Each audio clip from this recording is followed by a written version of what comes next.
Hello, welcome back, everyone. This is Perplexity, a mystery podcast, and I'm your host, Kaydra. If you're joining me for the first time, too, welcome. Thank you so much for listening.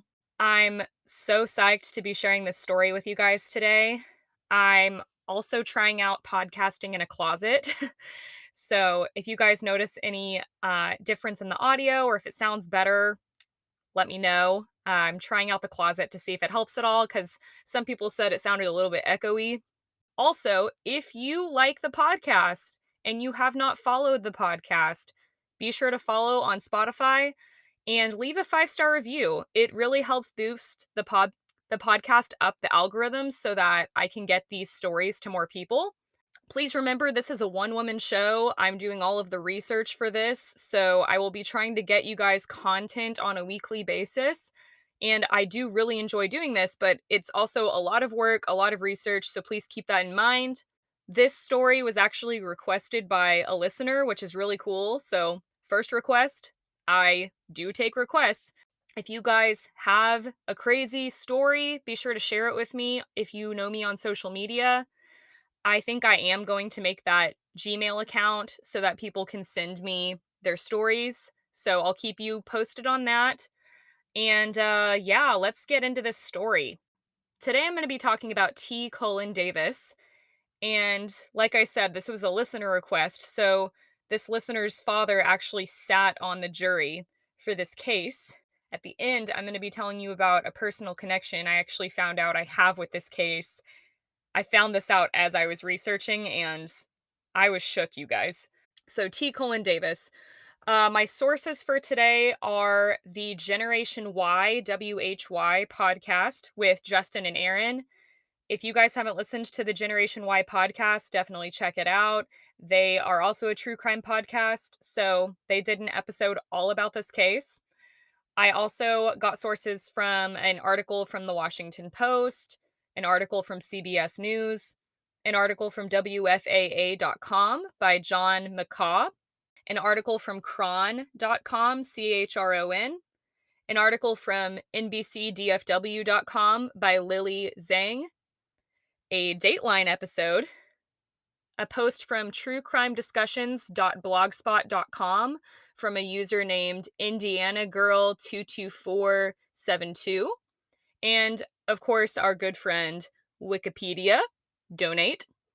There are also many books, shows, and even a made for TV movie about this story. If you guys end up really liking this story, there's a lot more information out there about it. This is a local story. These events took place in the 70s in Fort Worth, Texas, where I grew up. But first, let's talk about some people. Let's talk about Thomas Cullen Davis. Some people called him T. Cullen Davis, but he was usually referred to just as Cullen Davis. In this story, I'll mostly be referring to him as Cullen. Cullen was born in 1933. He had 3 brothers, or was one of 3 brothers, and his dad, Ken Davis, owned a really successful oil company called Ken Davis Industries. And this was the largest in Texas at the time. Cullen and his dad were incredibly wealthy. His house growing up was absolutely massive. They had land that took up hundreds of acres. He often enjoyed activities outdoors like archery and canoeing. And as he grew up, when it became time for him to drive, his dad got him an Impala. Now, Cullen wasn't too happy about this because he wanted a Porsche. But his dad thought it was really important to teach his children to live modestly despite their wealth. He believed this so much to the point where when Cullen got married for the first time, because he's had multiple marriages that we'll talk about, but when he got married for the first time, his dad actually convinced him to continue to live with him in the mansion and not get a house of his own. But Cullen felt very differently about how they should spend their money. He really wanted to get out of the house, really wanted to travel, live large. He loved materialistic things, name brand items. And so when he got married to his first wife, this caused some strife between them. From what it sounds like, she wanted to live a quiet, modest life, so he quickly became bored of her. And one day, Cullen was playing tennis at a country club, and he noticed a beautiful woman named Priscilla. He was immediately attracted to Priscilla. Priscilla was like typical blonde bombshell. She had beautiful golden locks. She was very petite and she had a fiery personality. She did not come from money. She was quite cultured, though. She was middle class, and she was also married at the time to a man named Jack, but she was in the process of getting a divorce. So they have this interesting dynamic because Priscilla's marriage has already fallen to the wayside. She's getting a divorce, and Cullen is bored of his current wife and trying to move on. So they're at the country club, they get to talking. Priscilla's not initially interested in him. She just kind of sees him as like an average guy she would see at the country club. But they stay in touch, they connect more and more, and eventually she develops feelings for him. Now, Priscilla has a couple of kids from her marriages. So she had a son named Jackie, and her youngest was her daughter named Andrea. Jack was the father of Jackie and Andrea, so those two kids came from her second marriage. She also had her oldest daughter named Dee, and Dee was from her first marriage. Cullen and Priscilla develop this connection. Things heat up more between them when Priscilla's divorce is finalized with Jack. And Cullen and Priscilla end up going to a hotel one day. Now, while they're at this hotel, their room door actually gets kicked in by a private detective and Jack. So it sounds like Jack basically hired this PI to spy on them, and he didn't like that Priscilla was already with this other man, even though they were not together at this point. Jack and this PI rush into the hotel and they threw either tear gas or they sprayed Cullen and Priscilla with mace. And they proceed to take pictures of Priscilla and Cullen together. Sounds like this was not a good dude, not a good situation. I couldn't find a lot more information about this particular event, but it sounds like this actually brought Priscilla and Cullen even closer together. Not long after this, they fell in love and they wanted to get married, but they wanted to get married in secret. It sounds like this was because Priscilla was middle class. She didn't come from wealth, and she didn't have the same etiquette that Cullen's family had been instilled to follow. Cullen's family didn't really like Priscilla. They didn't like that she wasn't the typical woman of the 70s. She wasn't conservative, she wasn't afraid to show her body, and she wasn't afraid to tell people to fuck off, essentially. She was very free with her body, like I said. She often wore shorter, more revealing clothing. She even had a necklace that she started wearing when she was out with Cullen that was encrusted with diamonds that read, "Rich Bitch," which to some people that might not seem like a big deal now, but remember, this was the 70s in very conservative Texas, the Bible Belt, so this was a huge deal. So, the day that Cullen and Priscilla plan to get married, Cullen's dad actually passes away. But they don't postpone the wedding. They continue, they get married, they start their lives together. So, a lot of people found that controversial. And so, at the time they get married, Cullen has a net worth of about $100 million, which in today's money would be an exorbitant amount of money. So, he was very, very wealthy and his empire continues to build throughout he and Priscilla's marriage. Cullen and Priscilla get married, and Cullen wants to build a house of his own, design his dream home. He builds this house on 180 acres of land, and the house was estimated back then to be worth somewhere between 3.8 and $6 million. So a $6 million house back in the 70s would be worth roughly 27 to $30 million today. The house was actually located off Highway 30. So, local Texans, if y'all know where that is, it was very close to Texas Christian University, TCU, and the Fort Worth Zoo. So he got 180 acres of land in that area, kind of like a ranch, and he designed this house. It had 20 rooms in it, foosball tables, pool tables, indoor, in-ground pools, 360 fireplaces, and he filled the home with mid-century modern, top-of-the-line furniture, professional artwork that he bought from this gallery. The story goes that he drove by this gallery one day and just decided, you know what, I'm going to buy all the artwork in here. I love this. So he took all of the artwork from this gallery and filled his home with it. They became pretty big socialites in the Fort Worth area. They were known, Cullen and Priscilla were known to throw these lavish parties. Some people say that these parties were riddled with drugs, but what appeared to be a celebrity dream life wasn't so pretty on the inside. According to the media and several people that partied with Cullen and Priscilla, Cullen had a pretty serious temper. So, before I get into this, trigger warning, content warning, there is domestic abuse and animal abuse in this next part of the story. So, there was a story one time about Cullen that was at a pool hall. So, he's at this pool hall shooting pool, and he is using a pool stick that Priscilla had given to him as a gift. But Cullen did not like to lose. He was a very competitive guy, and he's not doing well in pool. He keeps losing. And so he becomes so enraged that he actually takes the pool stick that Priscilla had given him and starts smashing it against the wall.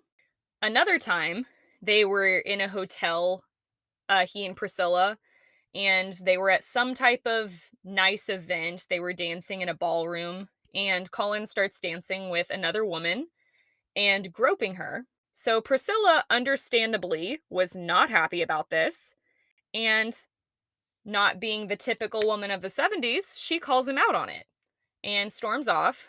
He ends up following her back to their hotel room, and they get in this big argument about it, and he beat her up for not showing him respect in front of other people. There was also another time that Priscilla and Cullen were on a ski trip and she was on crutches. So there are questions about whether she was on crutches from maybe a skiing injury or if it was because he had beaten her so bad.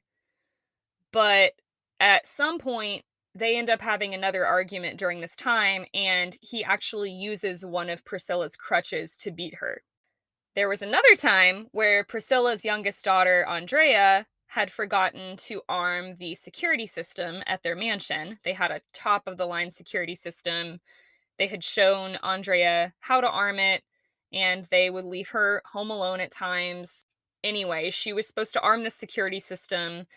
She forgot, and she also left the door unlocked, as people often do when they are young children. Cullen wakes Andrea up in the middle of the night and struck her. And he starts going off about how they have to always lock the doors because people will steal his stuff. So, no concern whatsoever for the well being of his family, mind you, just his material possessions. So, Priscilla overhears this commotion. She comes to check what's going on, and Priscilla is holding their pet cat. So, in his fit of rage, Cullen actually grabs the cat, and this is horrible, you guys, I'm sorry, and he smashes the cat against the wall until it's dead. The police came out to Priscilla and Cullen's mansion dozens of times for domestic violence calls. Pretty early on in this story, we know what kind of man Cullen Davis is. Eventually, Priscilla has had enough of this abuse, and she worries for her children's well-being. So she decides to get her and her children out of this situation. So after Cullen and Priscilla had been married for 6 years, Priscilla separates herself from Cullen. Not long after, they both start dating other people. And while they're in the middle of their divorce proceedings, Priscilla is dating a man named Stanford Farr, known as Stan. Stan was a former TCU basketball player. He's incredibly tall, 6'10". People often described him as a gentle giant, though, so very kind, non-violent, and he ran a bar. Cullen starts dating this woman named Karen Master. During all of the divorce proceedings, Cullen actually ends up being forced to move out of this dream home that he designed. So this absolutely enrages Cullen. There's this power dynamic here that really throws him off, and Cullen starts living with his girlfriend, Karen. So a year or two goes by, and these new couples are still together. It's August 2nd, 1976, and there is another divorce court hearing for Cullen and Priscilla. The divorce court rules more in Priscilla's favor, and they increase her monthly alimony from $3,000 to $5,000. So later that same day, Priscilla and Stan decide to go out for dinner and drinks at the country club. They have dinner and drinks with some friends, and they leave Priscilla's 12-year-old daughter, Andrea, home alone. So remember, this would have been really common back in the 70s, and they have a top-of-the-line security system. So Priscilla and Stan go out with their friends, and they end up arriving back at the mansion sometime after midnight. When Stan and Priscilla walk into the mansion, Priscilla notices something odd about the security panel. And the security panel actually alerts her that one of the doors to the mansion had been opened at some point while her and Stan were at dinner. Priscilla knows that it's possible this door could have been opened by Andrea, but it just doesn't sit right with her. At this point, Priscilla also notices that the basement lights are on, which is not common. So she starts to walk towards the basement, and she sees a bloody handprint on the basement door. At this point, she's freaking out. She hasn't seen her daughter Andrea at this point, so she's worried for her well-being, and she gets scared. So she starts to call for Stan because Stan has walked to some other part of the mansion. So she's yelling, Stan, Stan, something's wrong. And so she turns and starts to head to where she thinks Stan is. And at this point, a man steps out in front of her from the laundry room. He's wearing a black shoulder-length wig, black clothing, and had black plastic bags wrapped around his hands, which were concealing a revolver. The man says, "Hi," and then he shoots Priscilla in the abdomen with this revolver. Stan hears the gunshot, of course, and comes running. This is when the attacker starts to go after the big threat, Stan. Stan ends up getting a door shut between him and this attacker, and they begin to push back and forth on the door. And the intruder eventually realizes there's no way that he is going to be able to get this door open because Stan is a big, strong dude. So the intruder decides that he's just going to fire the gun through the door.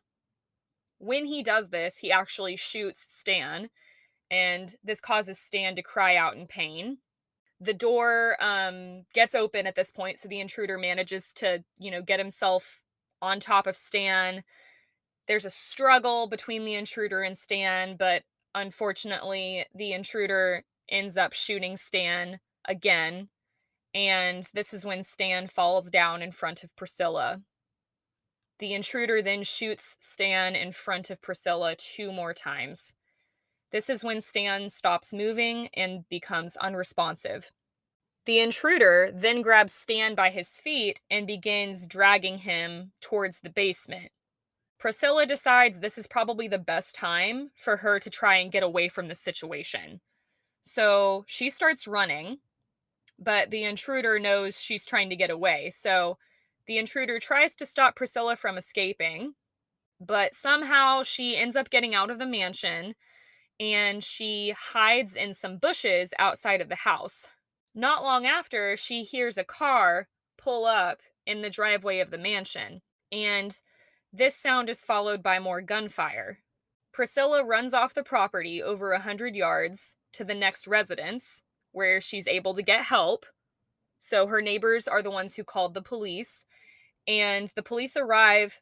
They end up locking down the neighborhood to make sure no one's coming or going.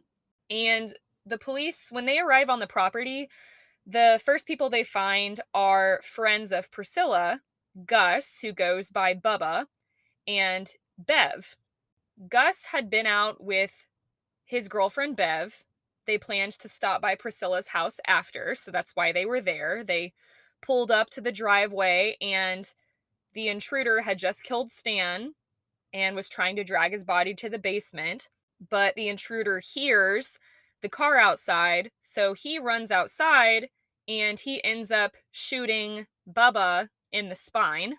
Bubba survives, but he's left paralyzed. It sounds like Bev was luckily not harmed. So the police then enter the home, and this is where they find Stan dead in the kitchen with 4 gunshot wounds.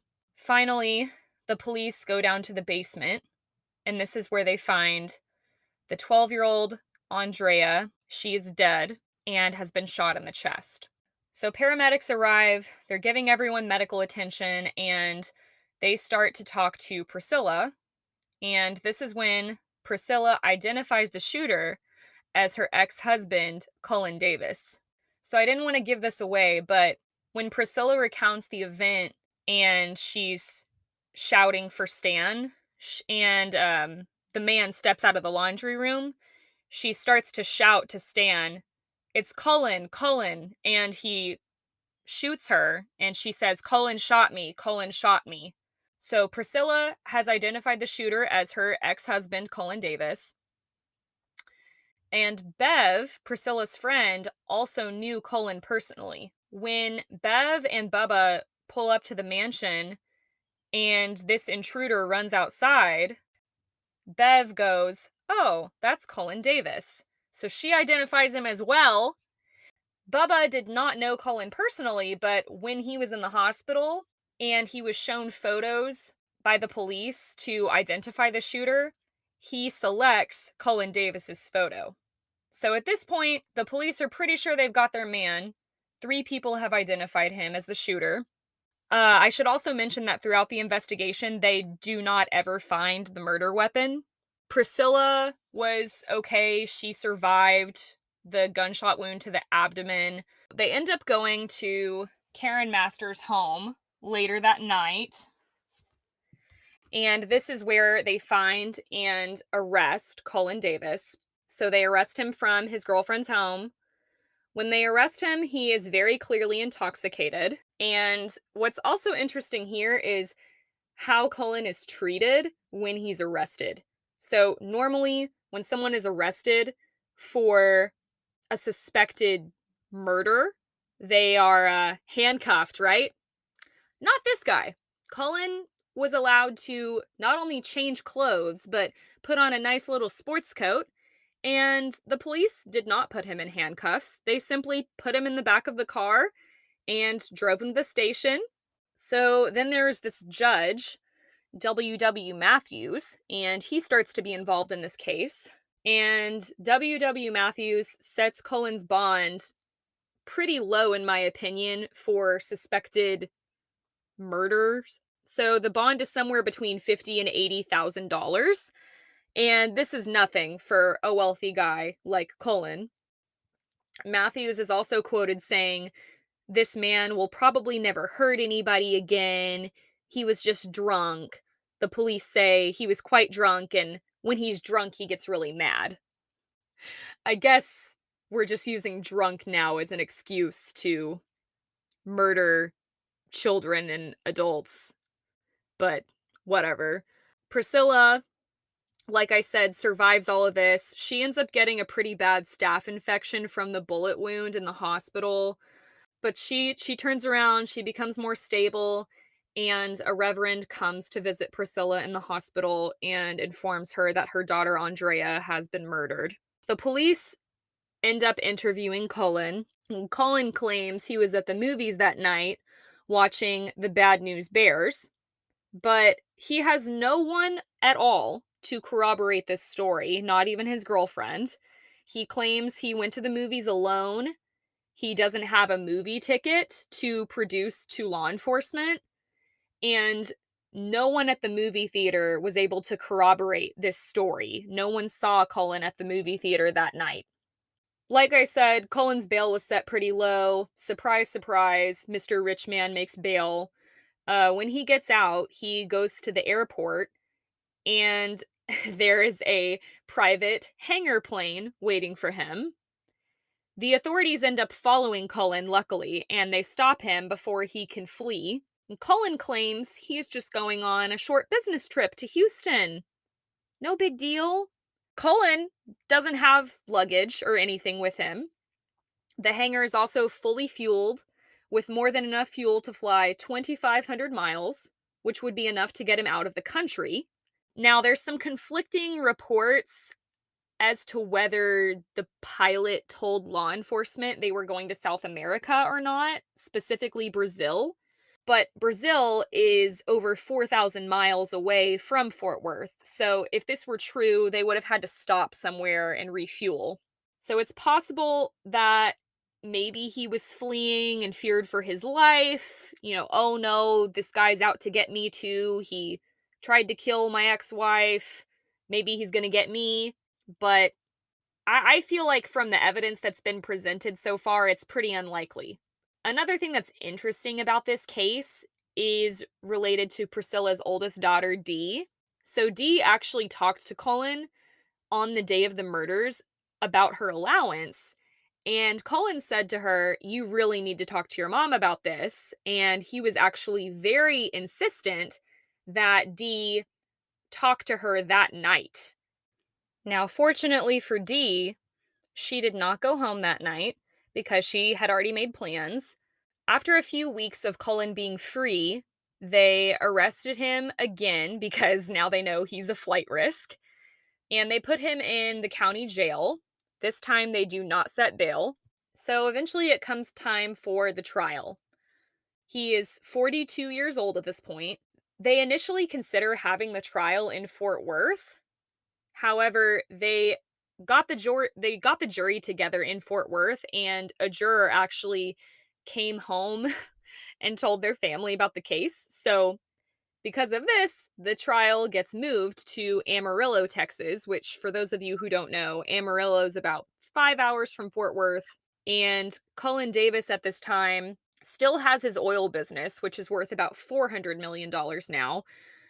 He would be known as the most wealthy man to ever stand trial for murder. So while Cullen is going through this trial, instead of being brought out in shackles or a jumpsuit or being put back in a jail cell between court recesses, like everyone that's on trial for murder, Cullen gets a little bit of a different treatment. He is hanging out in a meeting room with the Dallas cheerleaders eating steak. The press also interviews Cullen throughout the trial, and people even hang out around the courthouse waiting for Cullen so that they can get autographs from him. So not only is Cullen getting this incredibly privileged treatment, but throughout the whole trial, Priscilla's character is extremely slandered in the media and by Cullen's legal team. In the papers, journalists describe drug-driven orgies that Priscilla would have at the house and how she often spent her time with drug addicts because she used Percodan. Percodan is a combination of aspirin and oxy, so that's supposedly where she would get the Percodan from, is from these drug addicts. And during the trial, the defense actually brings on this expert witness that claims Percodan would have caused Priscilla to be confused or mistaken about who she saw that night. I actually looked up the side effects for Percodan. None of the common side effects for this medication were confusion.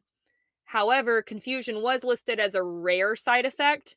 So while it's possible that the Percodan could have maybe confused her, it's not likely. And also, I feel like she would have still been able to recognize someone she was married to. And if we're going to go with that whole story, there's another theory that they basically bring out during the trial that we'll get more into. But They basically try to tie the whole thing on Priscilla and say that she was involved and it was this whole conspiracy to frame Cullen. But if she was quote unquote high on Percodan, she would have had to have been coherent enough to shoot these people and to also shoot herself in the abdomen, which makes no sense at all. So, Cullen's representation is very interesting in this case. He was represented by a lawyer named Richard Haynes. A lot of people referred to Haynes as Racehorse Haynes, and he character assassinates Priscilla to the extreme throughout the trial.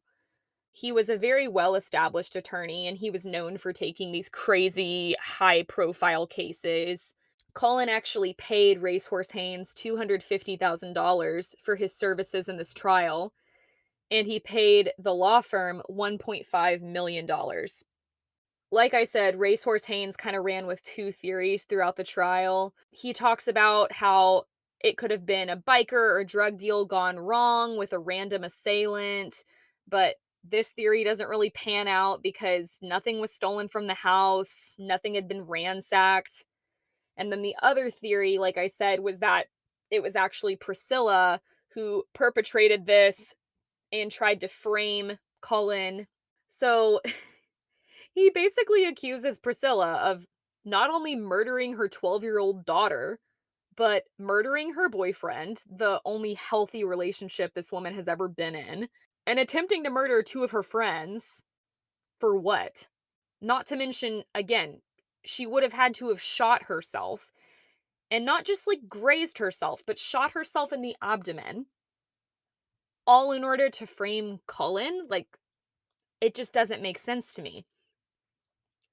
So, November 17th, 1977, the trial concluded.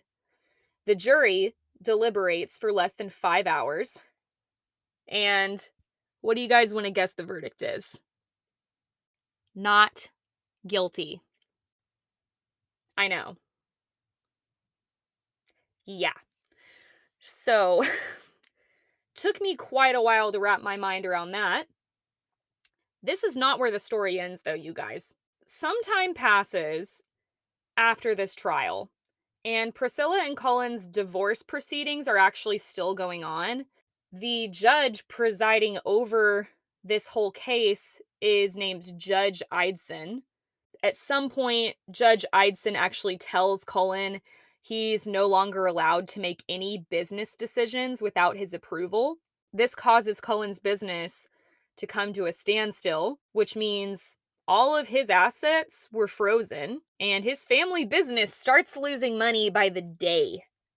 1 year later, Cullen Davis is back in court because the FBI ends up getting a recording of Cullen paying his friend, David McCory, $25,000 after David shows him photographic proof that Judge Eidson had been murdered. The photos show Judge Eidson bound and thrown in the trunk of a car, and he had been shot to death. But what Cullen doesn't know is this is all an FBI setup. So Judge Eidson is alive and well. And the FBI actually gets Cullen on audio and videotape, and you can watch the video actually online. And when listening to the audio, you can actually hear Cullen approving of this news. He's like really stoked that the judge has been killed. And he also gives his friend David a list of other people that he wants dead. David McCory is involved. He's an FBI informant.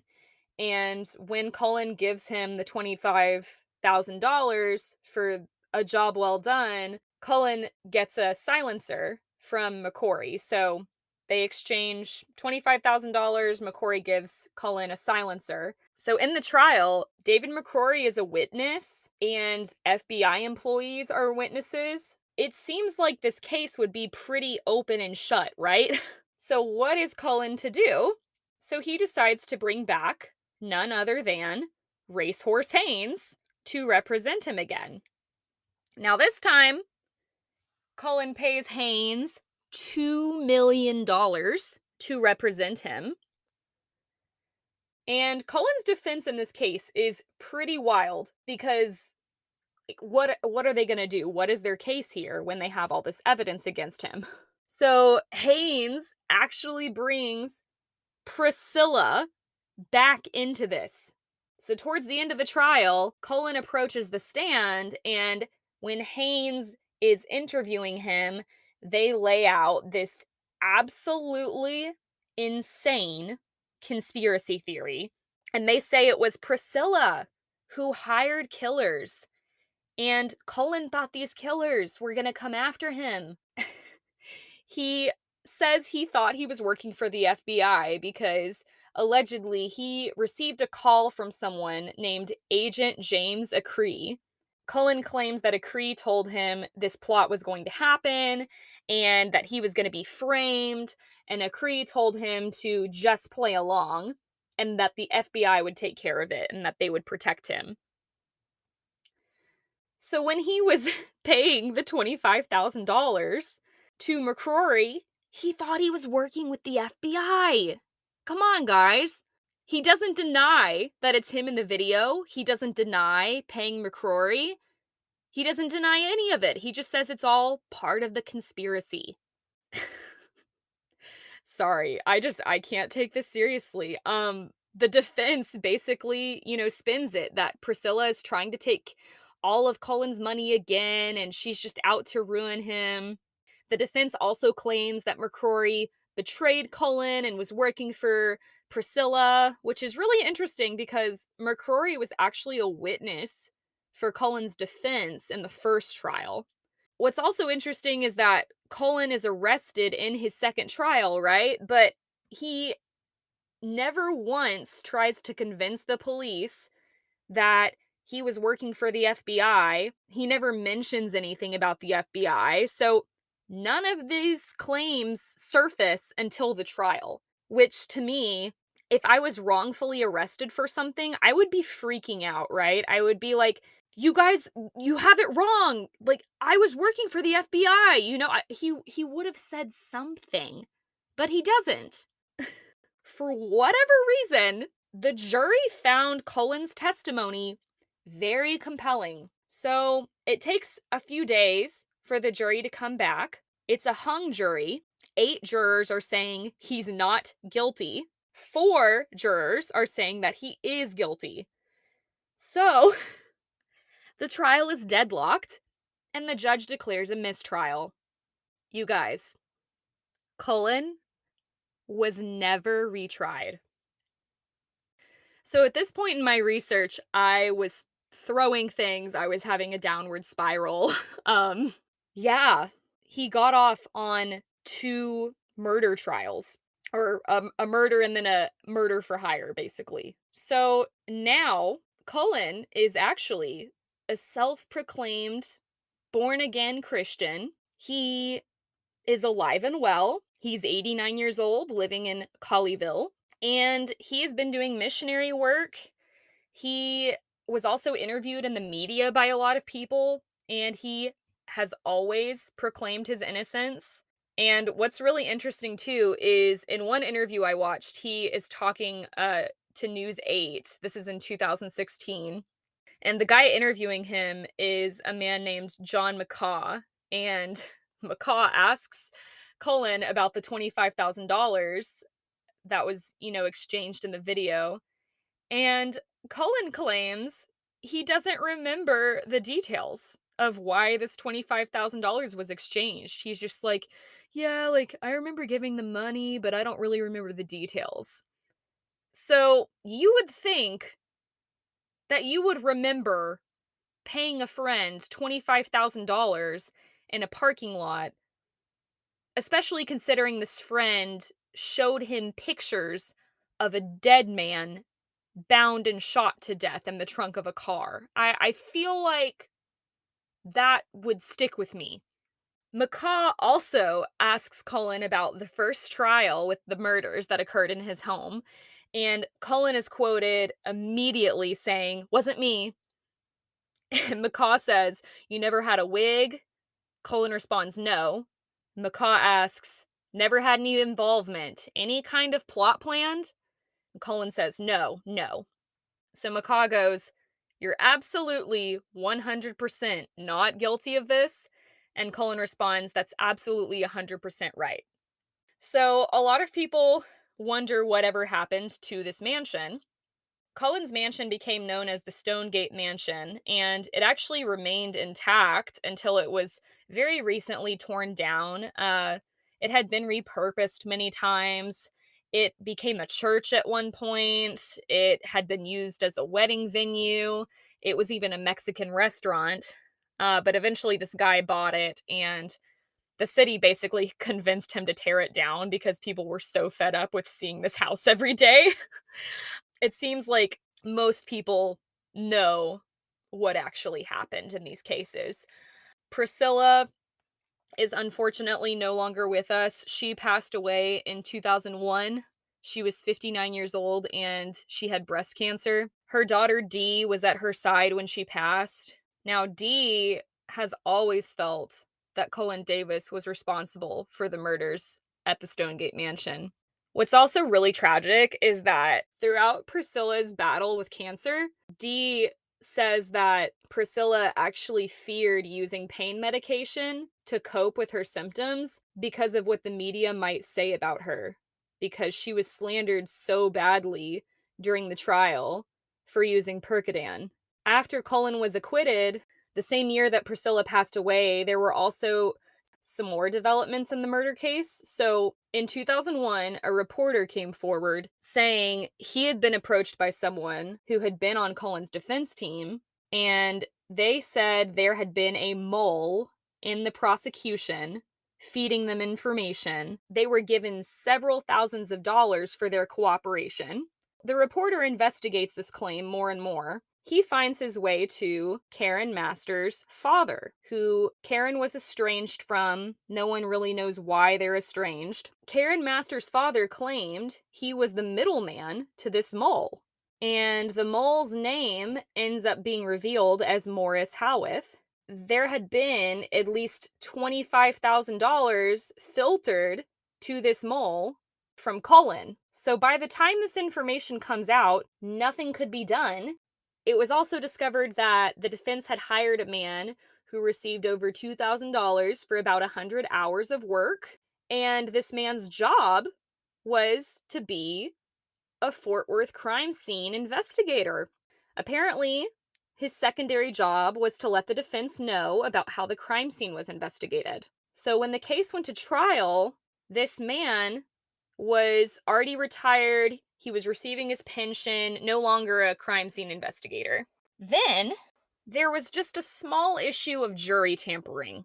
The jury was sequestered in a local Amarillo motel. A waitress in the hotel dining room was supposedly paid by the defense to get the jury talking about the case, and she would report back to the defense what they were revealing. According to this waitress, they never had to worry. The jury was always on their side.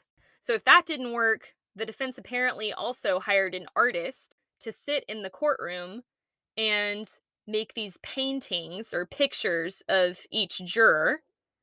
Supposedly, these pictures would have had a market value of about $300 each at the time. Each picture was given to a family member of the juror. So it was confirmed that the jurors have admitted they did receive these pictures. And during the trial, the prosecution actually complained to the court that they had seen Cullen speaking to the jurors' families. It was Karen's father who said many times it was the families thanking Cullen for the pictures that the prosecution did not know about all those years. So, one last interesting thing here before I start to wrap up this case story. In 2004, a man by the name of Billy Vickers, who was sitting on death row in Texas, actually confessed to being the killer at the Stonegate Mansion and killing Andrea Wilborn and Stan Farr, as well as shooting the others.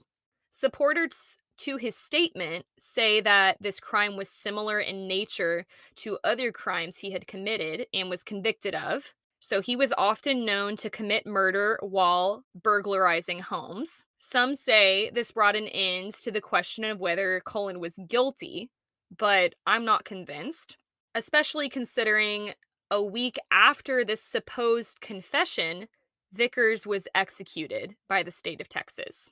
So, that is the story of Cullen Davis. And I told you guys I would tell you my connection to this case. When I started seeing how close it was to where I grew up, I figured, this happened in the 70s. Let me reach out to my parents. Maybe they heard of it. So I'm going to tell you guys what I found out, okay? I text my parents, have you ever heard of this case? I sent them a link, and my dad texted me back and said, your mother and I were both in first grade when this happened, so we didn't know and understand all of the details, etc. But I distinctly remember his and the Davis family name were being circulated all about because of this. My mom and dad were talking about it. So then my mom texts me and says, yes, I was actually friends with his son. Now, I'm not going to use the son's name, but my mom says that this son swore up and down that his dad was innocent and explained the whole thing to me. So I'm quoting my mom here. I want to make sure this makes sense. So he swore up and down his dad was innocent and explained the whole thing to me and my friend when we were in high school. I can't remember all the details though because it's been so long. His son went to the same school as my friend. We hung out with him all the time. So then my mom says, their house was nice. I was in it multiple times. I'm sorry, what? So at this point, I'm like, Mom, how have you never told me this? And my mom was like, yeah, my parents didn't have any problem with me going over there. No one was ever there, though, when we were there. I only remember my friend and the plethora of servant staff. And then she said, I feel like he lived with his mom at the time and they were divorced. So then my mom suggested that I ask my grandma about this because she might remember more about the case. So I did. And I found out that my grandma went to school with Karen Master, who was Cullen's girlfriend at the time of all this and later became his third wife.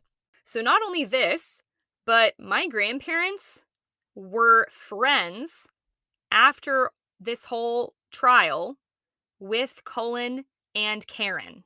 So, she told me about a time that they flew to the governor's mansion in Alabama with Karen and Cullen. It's about 15 years after the murders took place. So my grandma says, we were flying to hear the Prime Minister of Israel speak at a private event in Alabama. The event was wild. I had never seen so many fancy dishes and exquisite foods in all my life. Karen and Cullen were normal, friendly people who enjoyed worshiping in services with us and giving to all kinds of charities to help our world. They were also instrumental in helping two of our friends when they had an international ministry. So then my grandma starts to talk about these friends and how we, meaning me and my sister and the other grandchildren, actually went to these friends' property one Thanksgiving. And I remember this. I remember one Thanksgiving, I was probably like 12 or 13. We went to a log cabin on the lake, which I couldn't remember where it was, but I asked my grandma. She said it was off of Lake Hawkins in Tyler, Texas. And this log cabin was owned by my Mimi and Papa's friends. So we stayed at their place that Thanksgiving, and these people were involved in ministry with Cullen and Karen. And Cullen gave my grandma's friends who had this land, he gave them the land essentially. So he donated her friend 12 to 1300 acres for their ministry, and part of this land was where these log cabins were. So when I was a child, I unknowingly stayed on land that was donated by a potential murderer. So I had an entire existential crisis while I was doing this story. I thought this would just be interesting because it was a local case and it was a listener suggestion. This listener's dad sat on the jury. I I didn't think it would go further than that. So I was pretty shocked to find out there was this connection. But that is the story I hope you guys enjoyed it. If you did, tell your friends, tell your grandma, tell your dog, and please leave a 5-star review. It will help again with those algorithms and the podcast gods that be. So don't forget to follow the podcast so you know when new episodes are coming. And lastly, if you have a story you want me to do and you know me on social media, feel free to reach out. And I will talk to you guys soon. Bye.